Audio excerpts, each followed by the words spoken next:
මැරිලා හරියනවා හුත්තෝ. හුත්තෝ. ඒ කුණු හබ්බ කියන තු අර. අපෝ. මේ වගේ වෙස කොල්ල පැදුවටත් ආයයි. ඒ මටත් එක්ක බණි උඹලාම වරෙන් යන්න. හෙට උදේට හොයාගනි. ඒ කන්නාඩි දෙක බා. ඒ උඹ බැහැපන්කෝ. ඒ මට නම් බෑ. අනේ බලහන් උඹ නම් මොකෙද්ද මන් දන්නේ නෑ බා.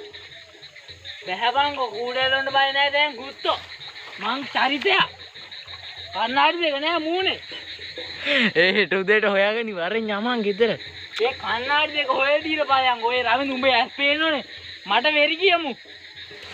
ඒ හෙට උදේට හොයමු. ඒ මට ගෙදර. බැස්ස වගේ බා. ඒ කන්නාඩි වරෙන් යන්න උඹලා එක්කන් එන. අබ්බ කියපු කරවල එනකොට වතුරට වැටුනේ කියලා. කන්නාඩි දෙක හොයලා. ඒ කන්නාඩි දෙක හොයලා දීයන් බා.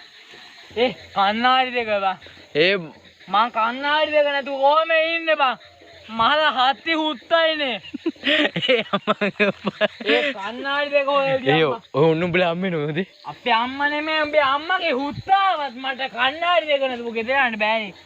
ඒ ඔන්න සහෝදරයෝ මං කන්නාඩි දෙක නැතුව ගෙදර යන්නේ නැහැ. ඒ යමන් සෙරපු දෙක නැති වුණත් කන්නාඩි දෙක නැතුව ගෙදර යන්නේ නැහැ දෙයියෝ. මරු ඉදහරුවන් අයලා කතා කරන්නේ. වන් අයියට කතා කරන්න එපා.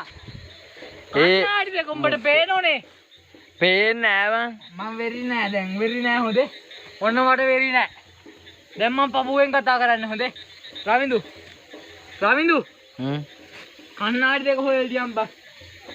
ඒ බලහන් උඹ අච්චර පොන්නේක්නේ. උඹට වතුරේ බහින්න ඕනේ නෑ හොඳේ. මේ කූඩැල්ලේ හින්දා මං බයයි. බෙවා එක තියාගනි හොඳේ. බෙවා එක උඩට ගනි. වරෙන් යන මාත් එක්ක මං කියන්නේ. අම්මට කියන්න එපා බං උඹ මහ කැරි වැඩ කරන්න එපා කොල්ලෙන්නේ. කොල්ලෙන්නේ බං. ඒ ඔන්න වාහනේකුත් එනවා ඒ. මං එන පාරේ ආ කියලා ඉන්නෝ. ඒ ඉඳහම මම මෙතනින් දාලා උඹ ගිහින් දාලා. ඒ මාගේ කන්නාඩි දෙක හොයලා දීලා පායම් බා. උදේට මං වරෙන් යන්න. නෑ. එපා. ඒ යමන් ගෙදර ඒ ෆෝන් අයියෝ. මගේ කන්නාඩි දෙක හොයලා දියම් බා. ඒ කන්නාඩි දෙක හින්දා තමයි මම උඹ කටවහන් ඉඳහම මං කටවහන් ඉඳහම මම හොයලා දෙන්න. මම කට විහන් ඉන්න. ඒ බං එහා පැත්තට යන්නත් එපේ. ඒ උඹ කොල්ලෙක් නම් බා කකුල් දෙකේ මඩ ගෑවුනට කමක් නැහැ. කකුල් දෙක අල්ලලා වදිනවා මං හුත්ත මං. උඹ කන්නාඩි දෙක ගෙනාව.